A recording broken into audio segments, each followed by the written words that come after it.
I know that the phrase black swan has been used, since Nicholas Taleb, introduced it a lot.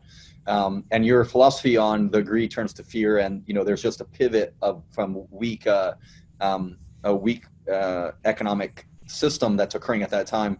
Do you think 2000 was the 2001 was that recession that you would categorize that actually as the mid-cycle correction, right? Yes. Okay, because that's where everyone I think gets a little bit off when they're thinking about the 14-year timeline.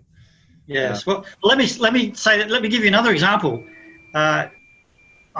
I think, based on history repeating, that we'll get a fairly decent recovery after the next 12 months. We've got all the fear to go through first, but once you get to 2022 and thereabouts, a bit longer, everybody, bankers, as I mentioned before, will congratulate themselves for getting out of the recovery. By the time we get to 2026, after we've had 14 years up, very few people in the system have got any memory of the real serious land price-led recession back in 2008, 2009, and memory will just stretch back to, let's say we're 2026 looking backwards, memory will just stretch to what all the resources that people were able to combine in the lowering of interest rates and the Fed action that's going to take place over the next 6 months or so.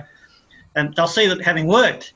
So you again get into that false sense of security, and we'll get the same thing happening again in 2026 and 27 if there's a bit of a hiccup. The Fed will come out and said we've got it all under control.